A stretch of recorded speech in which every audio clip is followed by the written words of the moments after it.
You are listening to the Toxic Mold Podcast with Steve Worsley, the toxic mold expert and your number one source for mold consulting and mitigation in the USA. Let's dive into a brand new episode. Before we get started on this episode, here's a not so short disclaimer. While all attempts have been made to verify the content provided in this podcast, neither the podcaster or the producers assume any responsibility for errors, omissions, or alternative interpretations of the issues discussed here. All information stated in this podcast is the opinion of Steve Worsley. Steve Worsley is a mold specialist with over 25 years of experience in the construction and mold industry. The Toxic Mold Podcast is for information sharing purposes only. The views expressed are those of the podcaster and his alone. These views should not be taken as expert instruction or commands. While there may be references to medical conditions and symptoms, all podcast episodes are the opinion of Steve Worsley, and any medical questions or concerns shall be addressed with the appropriate licensed medical professional or professionals. As the podcaster refers to different mold types, please be aware that Steve Worsley is not a microbiologist, and questions concerning mold specifics should be answered by the appropriate professional. Steve isn't, nor does he offer any legal advice. For any legal advice, you must speak with a lawyer. The listener is 100% responsible for his or her own actions. You can check out Steve's books on Amazon. Just go to Amazon and search for author Steve Worsley. You can also take Steve's courses on Udemy or Skillshare, and you can find out more about those at cnccontractorservices.com. Now, let's get to the episode. Hello, you're listening to the Toxic Mold Podcast with myself, Steve Worsley. Today we're on episode 219. August is here, so hope all of you are doing well and staying safe.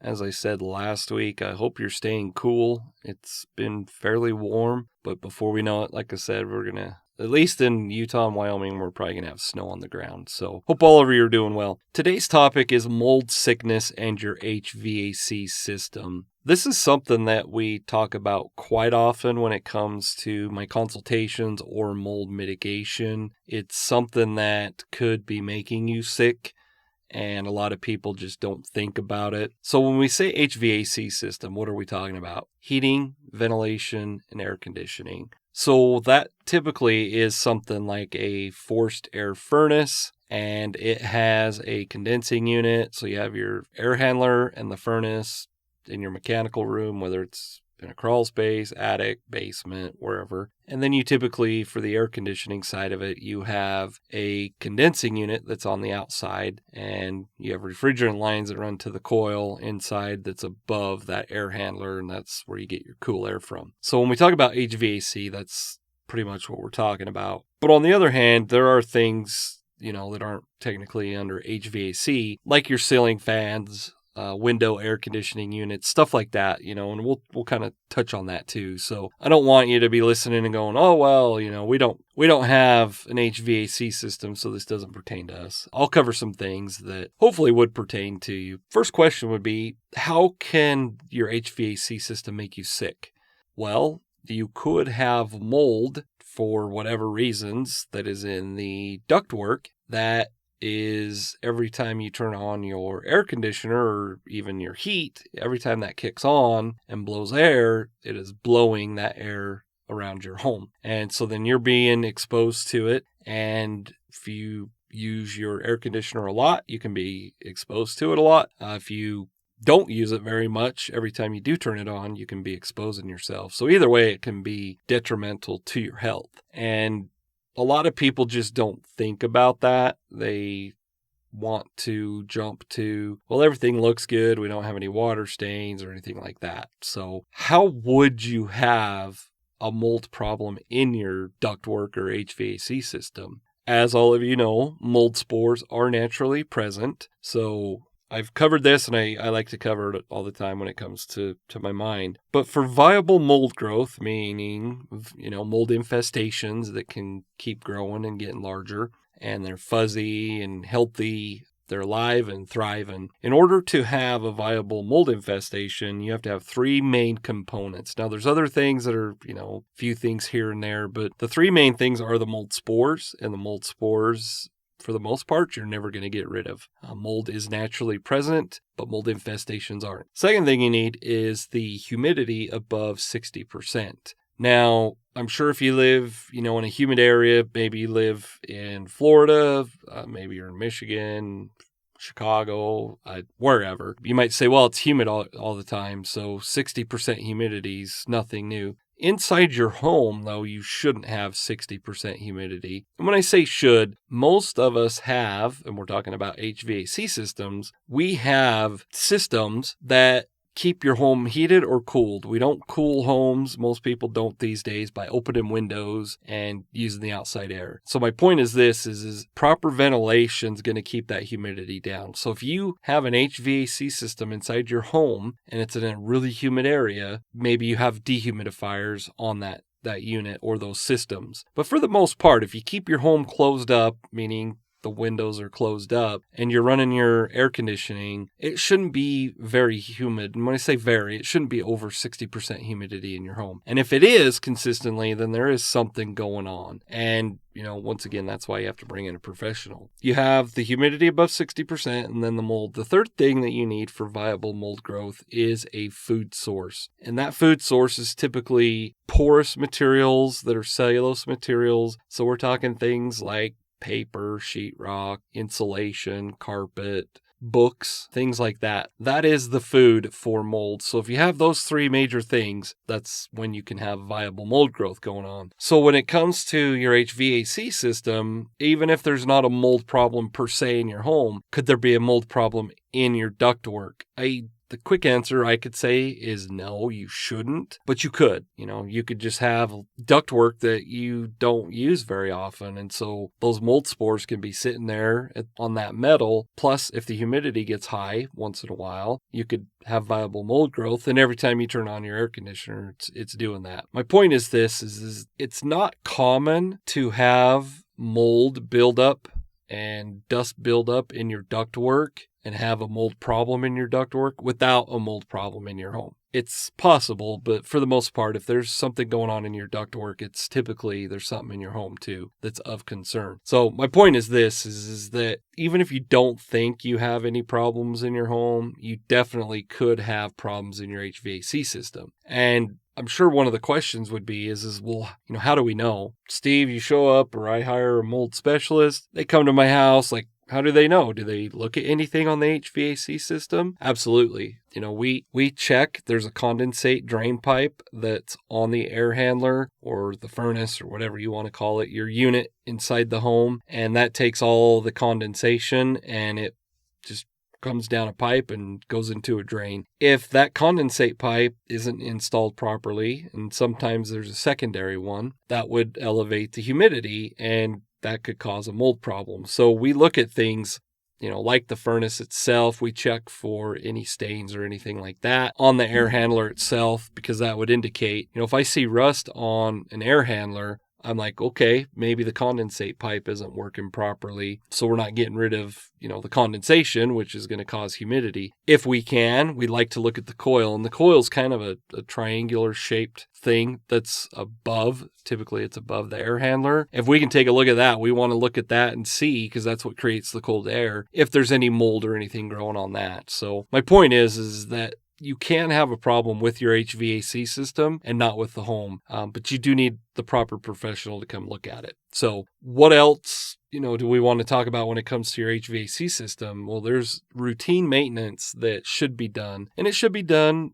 quite often. The first thing is those air filters. Now you can buy the cheap air filters, or you can spend a little bit more money and you can get the HEPA filters. A HEPA filter typically filters out 99.7% of the particulates in the air that are 0.03 or larger. Having a HEPA filter to me is worth the extra money. Typical HEPA filter, I don't know what they are these days.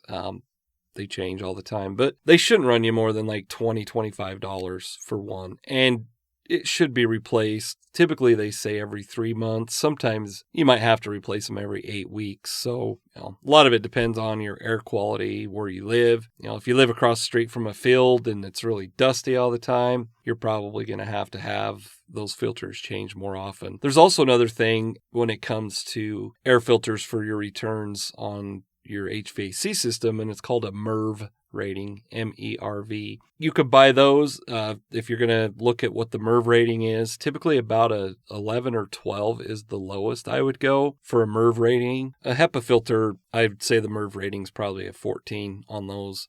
But once again, the manufacturers are different as far as how they rate those. But having the proper air filter is important. If you go with, what we saw in the old days, they're kind of like these blue colored filters. I remember similar looking filters when we had a swamp cooler as a kid. Those are really only to get large particulates. So mold spores are much smaller and can get through those. But anyhow, my point is if you're going to go cheap, that's what you're going to get as far as the air you're breathing. So it brings up something that I actually experienced. My wife and I experienced it personally. And for several months, we were waking up and we were really congested. Our throats were irritated a little bit. And we were wondering, we're like, is this long COVID? Like, is this allergies? What is this? Well, in our room, we have a fan, just a floor fan that, sits on the floor and blows the air. And then we also have a ceiling fan. Well, when I thought maybe it was an air quality issue, of course I went and put an air purifier in there, and not everybody has those tools. If I thought it was really bad, I'd bring in an air scrubber. But even for me, if I just brought in an air purifier, I still have to figure out what's causing it. And even if I brought in an air scrubber, like if I have to run an air scrubber in our room for us to not feel like that, there's something going on. But anyhow, we ended up just shutting the fan off, the floor fan, which, was just on this pedestal, oscillating fan. I don't even know what you call it. But anyhow, we shut that off and it was a huge difference. So my point is this, is that your ceiling fans, your HVAC system, just desk fans, floor fans, oscillating fans, they could have things just like dust and whatnot that it's just blowing. And it's not necessarily a toxin, but I would say that it's having adverse health effects. And it could be pollen, it could be allergies, it could be anything. And I guess my point is that when you're experiencing any mold sickness symptoms like a sore throat, stuffy,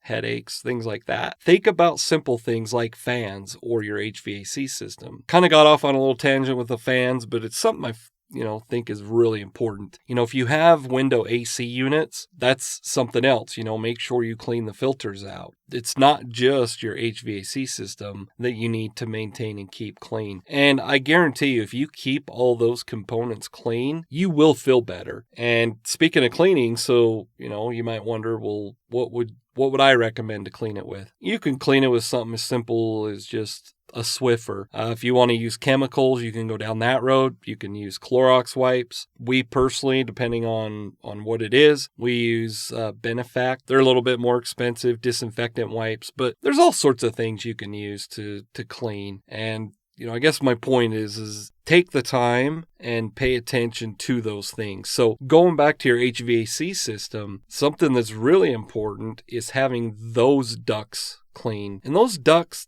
some are going to be just sheet metal with a smooth bottom and sides. Sometimes you're going to have the flex duct, and the flex duct, is rigid, it's tougher to clean, but there are companies that can do both. And so it's very important to have those ducts cleaned. And I'm sure you're wondering, like, well, how often should I do that? I personally, if I think that it's a concern, and once again, I can look at my ducts with the bore scope. Like, I have the equipment to see probably a little bit more than you would as a listener. But if you think that they're of concern, at least once a year. Now, I don't know what it costs everywhere else, but for the most part, you can get them cleaned for $300 to $500. And, I know it sounds expensive, and it would be if you're doing that every month, but you only need to clean them once a year, if that. You could probably go a little longer if you have the means to visually see what's going on. So having your ducts clean cleaned is very important. And I'm not sure about the rest of you out there, but for some reason, we have a lot of scammers on Facebook for duct cleaning. And I guess I'm just giving you a warning. Make sure you hire a reputable company. If you see something on Facebook that they're giving a deal, ask for the name of the company, ask for references. A legitimate company, if you're going to ask me those things, I have no problems giving it to you. Also, get on the phone with the company. That's another way to really figure out if they're legitimate or not. Get your ducts clean. What's my call to action? We just talked about it. Have your air filters changed at least every 3 months. Now, you may have to change them sooner, and if you go to change them and they're really dirty every 3 months, bump it to every 10 weeks. If that doesn't work, go to 8 weeks. You shouldn't get to a point where you have to change them every month, but, maybe you do. I don't know. If you do, I would still spend the money and do what I had to do to make sure I'm breathing healthy air. So make sure you go change your filters and put a timer or a reminder in your phones. We have the luxury of these phones these days that you can set it up for every 3 months for this phone to notify you to replace the filters. So make sure you do that. If you are curious about what's going on and you can't quite figure it out and you're like, man, I don't know if it's my HVAC system. Do I have a mold problem? Reach out to me and we can either do a consultation or a VPA, virtual property assessment. The consultation's a little bit different. The VPA is like an inspection, whereas the consultation is more geared towards, figuring out what's wrong and then coming up with an action plan or a work plan. So you can go to our website, cnccontractorservices.com. You can book them through the site. If you aren't sure what you need, because there are several options, feel free to reach out. You can either reach out to me at info@cnccontractorservices, or you can go to the contact us form on our website and you can reach out that way. But either way, someone will get back to you within a few days and, let you know, hey, you probably need a VPA, or Steve thinks you need a consultation. Once again, this was episode 219. I hope all of you are doing well. Thanks for listening and have a great day.